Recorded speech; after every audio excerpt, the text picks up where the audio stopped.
Alright everybody, welcome back to We Play Games. I'm Walker, and here we are in Age of Wonders 4, about to discuss our first video in our multiplayer basics series. Today we're going to be talking about Imperium and the Empire development tree. But before we jump in on today's subject and talk about how to get and spend Imperium and ways to prioritize the development of your affinities if you're trying to play multiplayer, I think we should have a conversation about multiplayer itself, simply because it's going to be pretty different if you're trying to make the transition over from single player and you're not prepared for it. So in multiplayer, one of the most important things is, of course, you're not going to be able to exploit the tactical AI. One of the most standard things when it comes to map generation for multiplayer is that people play with auto battles only against the AI. This means that you can't manual battle clearing any of the resource deposits, you can't manual battle clearing an ancient wonder, you can't manual battle clearing your infestations or conquering free cities, and so you need to build an economy that can support a really large army or, a really efficient army, lots of really good heroes, lots of tons and tons of knowledge. It's really still a 4X game at its core, but in multiplayer, it's also very much a war game. It's about creating speed for yourself. You want to get as big and as powerful as possible as quickly as possible, and so this series is kind of designed to help you learn those heuristics, help you know how to prioritize what, and ways to grow yourself if you're interested in playing in the multiplayer community. It's still pretty small at the moment, but I really do think that it's a great experience, and if you're not sure where to start, then this video series should help you out. So before we jump in on the Empire development tree and talk about, some of the things here, we're not going to talk about every single pick because there just are an awful lot of important things here in the Empire development tree itself. I think we should have a conversation about Imperium. Imperium is probably the single most important resource in the game when it comes to Age of Wonders 4. It's definitely the most important resource in the game in the very beginning of the game, and so understanding how to spend it, how to grow it, how to prioritize things when it comes to Imperium is very, very important for your success in multiplayer. So the first thing you should be aware of when it comes to Imperium is, as it says here, it's used for acquiring cities. This is the underline here. The Empire development tree is very powerful, and you should absolutely be growing stuff when it comes to your Empire development tree and, of course, your city cap, which is part of the Empire development tree. But the single most important thing that you can do when it comes to your Imperium is adding another city, assuming you're not going over your city cap. Each city that you have under your control is going to be giving you lots of extra resources, but it's also going to be expanding your hero cap, and heroes are really important when it comes to multiplayer.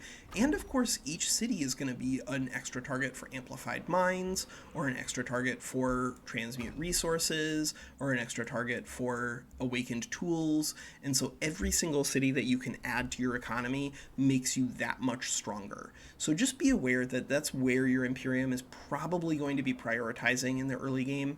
That, and of course, hero upkeep. We're not above our hero cap at this point in the game because it's turn 56 and we're playing with a limit of only 3 heroes per side on this individual map, but you're gonna want to go above your hero cap at the beginning of the game, simply because you do want to get your heroes as strong as possible as quickly as possible. So just afford for that when it comes to your early game development, but you really want to be prioritizing picking up extra cities. Fortunately, the game does throw you a couple of bones when it comes to growing your Imperium. First, of course, is that there is a collection bonus. In this case, the Imperial Essence that you get for having all 3 plants is plus 15 Imperium income. In the beginning of the game, if you can get this by like turn 15, 20, 25, it can make a huge difference in terms of the overall pace of the growth of your economy. And it, of course, is supplemented by the fact that you can build more levels to your wizard tower in your throne city.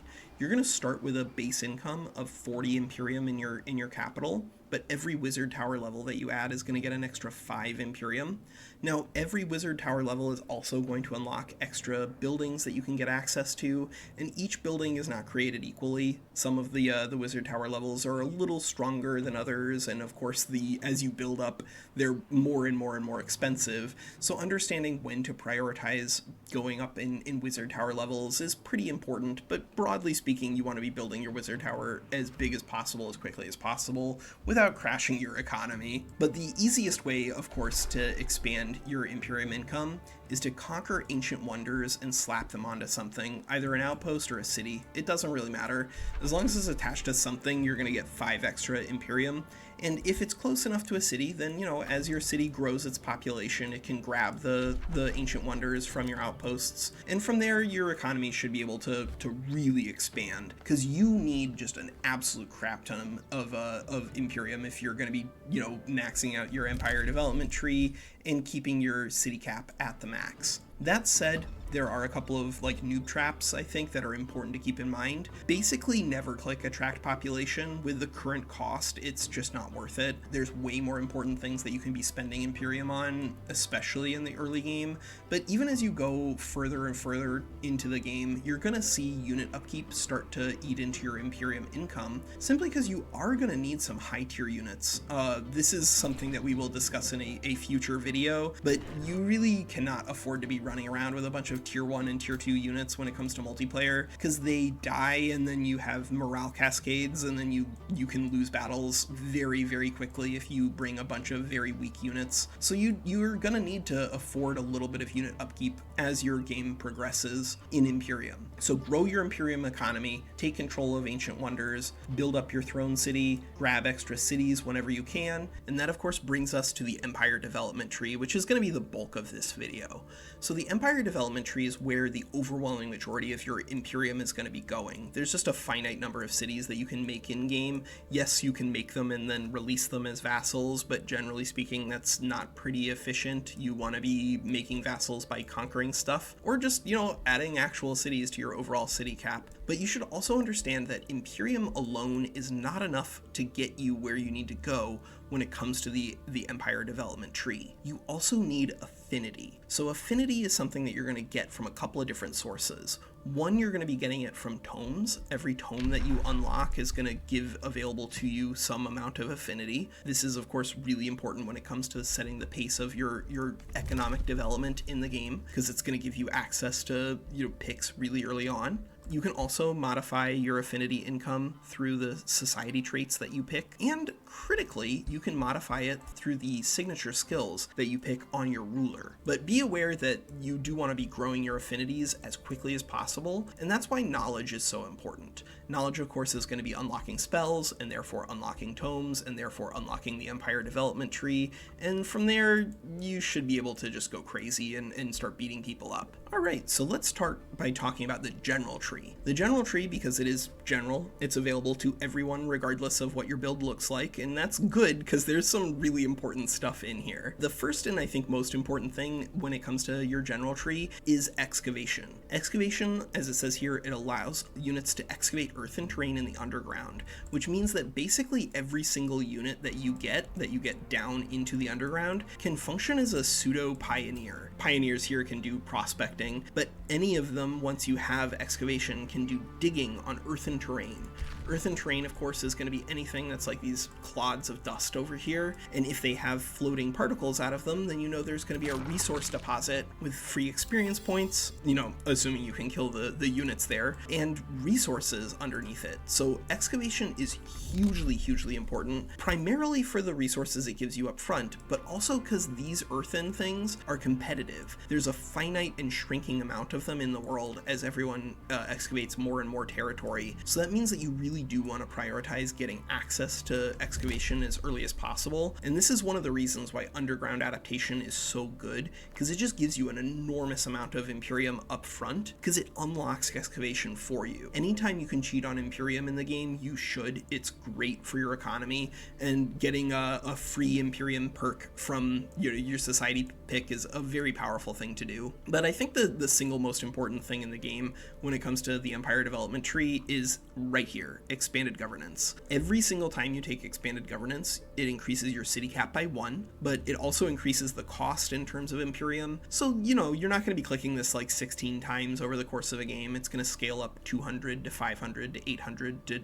1200. You're gonna hit a city cap at some point where it's just not worth it from an Imperium standpoint, but you're definitely gonna be clicking this at least twice, sometimes 3 or 4 times depending on the speed of the map. But be aware that this is something that's available to you regardless of what you're doing, as long as you're growing your affinities quickly enough. And that's why you want to be prioritizing knowledge. Knowledge is not only going to get you, more affinities out here and give you access to the deeper parts of the affinity trees where you want to go, but also getting you access to expanded governance. This is huge. When it comes to things that you kind of can neglect, I think road building is up there. You definitely should not neglect advanced logistics, and I'm definitely unlocking that next turn. I didn't realize that I didn't have that yet. Oops. But road building is pretty skippable because you're gonna be putting tons and tons of outposts down on the map. When it comes to multiplayer, outposts are super duper important because one, it's gonna be exploiting terrain that's near it, but two, and I think this is probably the most important thing when it comes to outposts,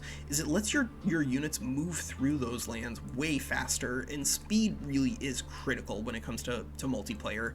You don't want your units just like standing around doing nothing.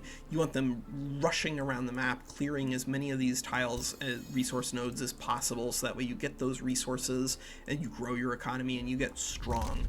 So that's why I find that I'm just not picking road building anymore. I almost never actually get good value out of this, just because you just put a bunch of outposts down and then you're fine. But you should definitely be taking advanced logistics. This one's super important, and even if you already pick up teleporters, advanced logistics is huge, just because, as I said when we were talking about road building itself, speed is everything. This is a huge amount of speed. Roads costing 3 movement points instead of 5 means your armies are way more flexible when it comes to moving around the map and clearing stuff. And of course, teleporters themselves. Getting teleporters is one of those things that kind of does depend on the size of the map and the diplomatic situation, but overall I find teleporters are very critical parts of your imperial infrastructure, simply because it does allow your units to respond to threats, but it also lets them respond to opportunities. Like here we built an outpost with a teleporter on it just so that we could get our unnecessary troops for the war out here and clearing whatever is under the fog, getting resources for our main economy and our main army as quickly as we can. And of course, teleporters were pretty important in this war because they let Badok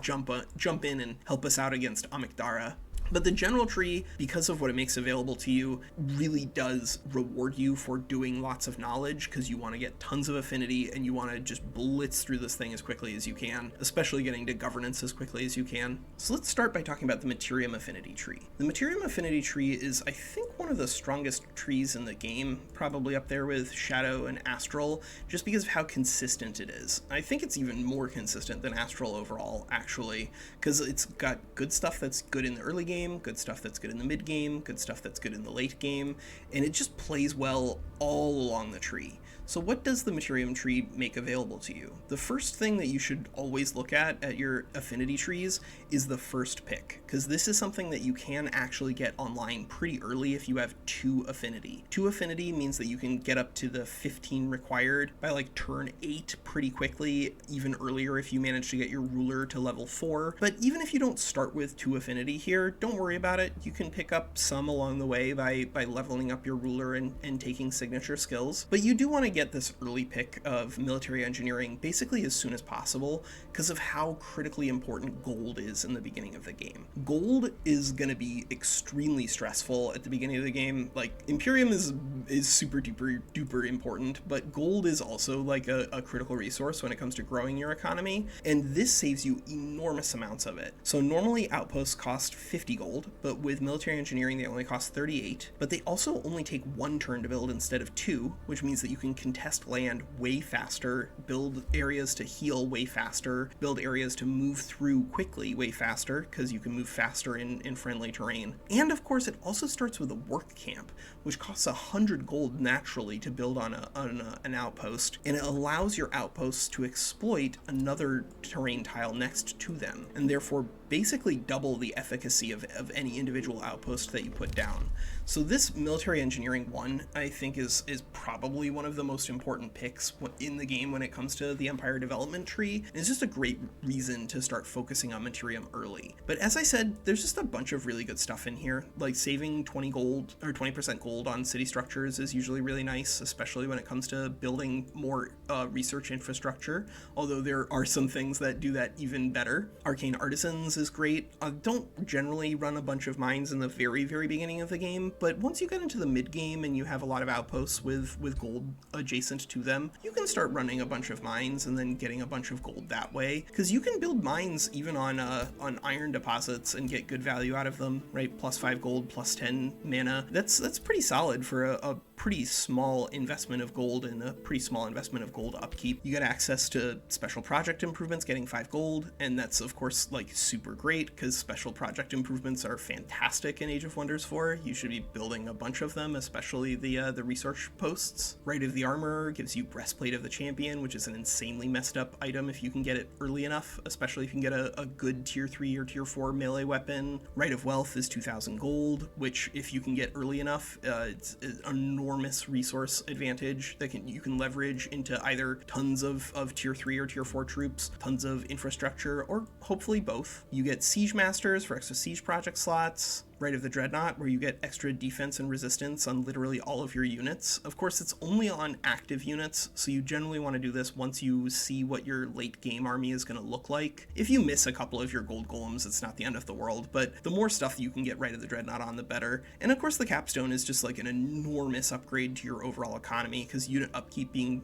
-10% per rank is just enormous. Like, it's a great payoff for focusing down Materium, and for that matter, we might continue focusing down Imperium or Materium on this game just so we can get to martial ancestry faster. But I think this is one of the most consistent overall Empire development trees right now, and a great reason to be focusing in on Materium Affinity. So up next we have the Chaos Affinity tree. The Chaos Affinity tree, unfortunately, is a really mixed bag when it comes to getting good value, and really unfortunately for Chaos, their early game stuff is not very good. So if you're going to be focusing in on the Chaos Empire development tree, you're probably going to be focusing a lot on Chaos Affinity. That isn't necessarily a bad thing, because there are some really great Chaos tomes, but you do need to prioritize it in a way that means you kind of have to neglect the other stuff, and that opportunity cost brings Chaos Affinity down. That said, there are some important things to talk about. So as I said, the early game stuff here for Chaos is generally not great. Call of Chaos, 100 Imperium for a couple of random units is a terrible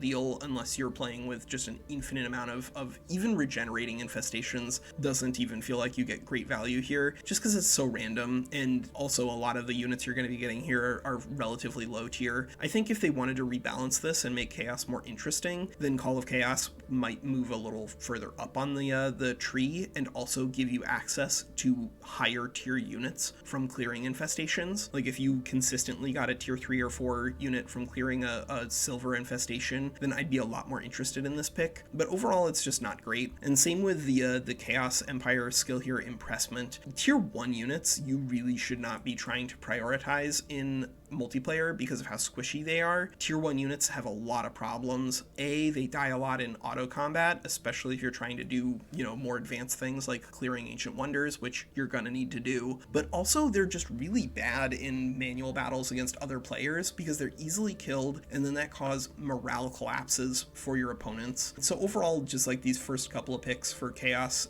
even battlefield looting, 3 gold per unit tier of units killed in combat is a very minor amount of gold that you're going to be getting overall in comparison to something like city structures costing 20 less gold. So the early game stuff for Chaos is pretty skippable, but fortunately, if you really focus, you can get some good value on Chaos. For instance, here, Skilled Raiders, pillaging a province taking 1 less turn is a huge deal, and 20% more rewards is also a huge deal if you can get to Skilled Shield Raiders early, which costs 120 chaos investment, so you're only going to get early there if you really hyper focus on chaos. But if you do, then you can get enormous amounts of gold very, very quickly from going to war with free cities and just pillaging all of their stuff, getting a gigantic amount of gold that way. And that's I think a meaningful reason to look at the chaos tree. You also get war slaves with raising cities, getting one population in one of your cities. Generally speaking, you're not going to be raising cities a lot in multiplayer. If you're fighting people and taking control of free cities or whatever, you're mostly going to be getting vassals, but you can get colossal amounts of gold from raising cities, and war slaves means that you're going to be getting, of course, even more population for your big cities, which means that you can get to those higher tier units even faster. But I think the most important pick here in the chaos tree, if you're really prioritizing it, is tireless marchers. Forced march is generally a great pick in the general tree if you can afford it and get good value out of it, but this makes it almost free. Like minus 75% less mana and less damage means your units can just rush around the map. Even on a huge map, tireless marchers is fantastic because its speed is everything. But the end of the chaos tree is, I think, meaningfully less useful than the end of some of the other trees. This giving you raising cities takes 2 less turns and yields 50% more resources is nice, but by the end of the tree, you probably don't have the same sort of economic problems that you do in other parts of the game. Gold steadily becomes less and less important as the game goes on, simply because you're going to be leaning more and more into using tons of mana on stuff. And so getting extra gold is a little less useful, and losing 1 population to summon a Balor with power from slaughter is only useful if you're getting this Balor colossally early, so that way it can just farm up tons of extra hit points and damage. And at 500 chaos affinity, you need to be basically mono chaos in order to get to right of possession early enough for it to be great. But if you're doing that, maybe you can get good value here. It is opportunity cost, and I think overall the problems of chaos being so bad at the early game and really only getting good once you get to the late game means that you gotta specialize here, and missing out on Materium 1 or Shadow 1 or Astral 2 is a big cost. So up next we have the Shadow Affinity tree. The Shadow Affinity tree, I think, is up there with the Materium Affinity tree as just being one of the most generally useful, because there's a lot of really, really great stuff in here, and it starts pretty much right away. So Shadow 1 did take a meaningful nerf on the Watcher patch that went down from knowledge per hero level to just knowledge per hero, but getting 150 knowledge per free city that you kill is still a huge deal in the early game, because, this is something that is basically going to be multiple turns of knowledge on like turn 10 or whatever if you're picking up knowledge extraction early enough. And that's a great reason to be picking up just a little bit of affinity as early as possible. But fortunately, the tree doesn't really drop off from there. Shadow 3 is fantastic. There's a lot of magic origin units in the game, and because you're going to be summoning a lot of units on multiplayer and hopefully evolving them, and most of those are going to be like elementals or whatever, you're going to have a lot of magic origin unit upkeep anyway, and this is a huge upgrade to your overall economy. Like you can see here, we're at minus 158 mana per turn with our unit upkeep at the moment. So if we didn't have Shadow 3, we would be way out of mana at this point. And that's a great payoff. And of course, it doesn't even stop there. Like Death Magic, this is, I think, the single most important pick in the Shadow tree when it comes to PvP. 10 combat casting points per unit death or kill in combat means that you can cast spells over the course of a long, big combat with a big enemy a lot more consistently. Skip Death Magic at your own risk, and of course that means skip Shadow at your own risk. Spying shadows, being able to see the entire world map, getting infinite sensing range is just an amazing ability when it comes to the late game. All of your heroes instantly gaining 1 rank is also fantastic. By just pushing up your level cap on all of your heroes, you're going to get a lot more strength. But once you're at like level 16 or whatever, hero experience generally is just pretty inefficient and not as important. Once you're at level 16, you have all of your signature skills unlocked. So don't over prioritize this, but this although they look pretty interchangeable, I think Rite of the Exalted is generally a little easier than Exalted by Shadows, just because this just gives you a rank up front. But overall, I do like the pace of the Shadow Affinity tree. There are some misses. I think that generally speaking, All-Seeing isn't great unless you're doing a lot of stuff with Whispering Stones. Like if you take Silver Tongues and you get access to Diplomatic Focus, then of course All-Seeing gets a lot better. Same with Court of Whispers. But you can skip those and still have a nice time growing your economy and going crazy with the Shadow tree here. All right, up next we have the Astral tree. So the Astral tree is in kind of a weird spot simply because the very first Astral pick, Surge Spellcasting, is basically a blank. You're almost never going to be picking this because it's just a tiny amount of mana that you save, sometimes conditionally for 100 Imperium. You can skip this and be perfectly happy with your life. But from there, like basically all of the rest of the tree, almost all the way up until the end, is very good. And so what this means is you have kind of a stress when it comes to Astral. Should you prioritize getting a bunch of Astral early and therefore get into the deeper part of the tree, or should you just get a little later so that way you can get access to these things? That kind of depends on your build and the tomes that you want available to you, but they're just great things here. Adaptive Research is, I think, up there with Materium 1, Military Engineering, as like one of the single most important picks on any of the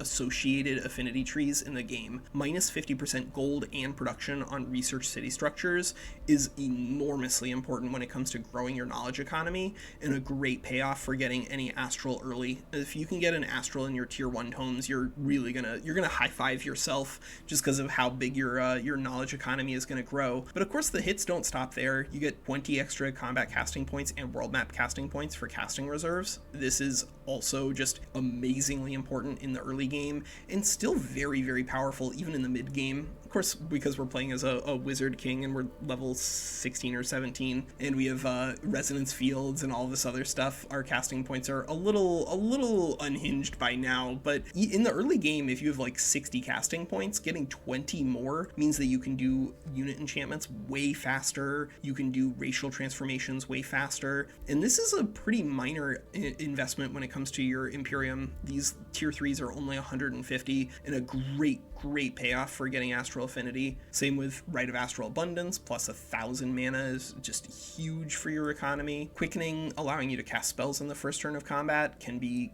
game breaking depending on what sort of spells you get access to. Focused Studies gets you extra knowledge and mana, but it does cost 200, so this is really like the mid-game stuff right here, and the only way you're going to be consistently unlocking these mid-game things early enough that they're going to have a meaningful impact on your development here in the Empire development tree is probably by getting a little more Astral Affinity earlier on. And of course, the pseudo capstone here, not Astral Binding, which I'm not a huge fan of, but Teleportation Mastery, this is disgusting. This is an insanely good pick and a great payoff for focusing in on Astral if you so desire, because this gives you A, armies are restored to full hit points for moving through a teleporter, B, regain 50% of their move points instead of just, ending their turn after they move through a teleporter, and of course C, they go from being expensive in terms of mana, minus 10 mana, to being net positive on their mana income. So like literally everything about Teleportation Mastery, except for the fact that it costs 400 Astral, is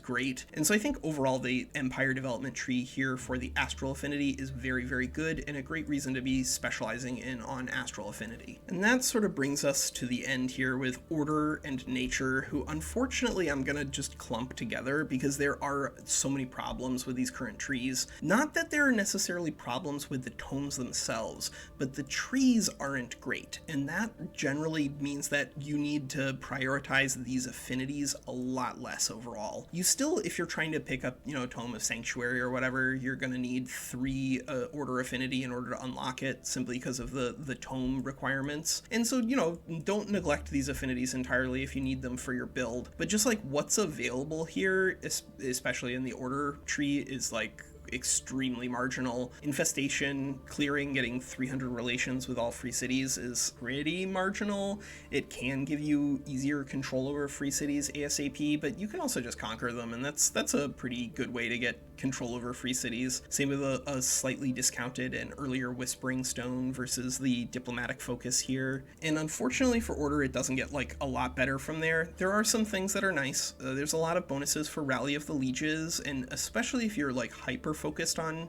Order, you can get up to Right of the Banners, get 10 extra recruitment points, and a Rally of the Lieges event which is free. But the only great way to get value out of Order, I think, if you're trying to push all the way through to Right of the Banners, is A, hyper specialize in Order, which means neglecting all of the other stuff the same kind of way that Chaos Affinity requires you to hyper specialize in it. And then B, get tons of Ancient Wonders.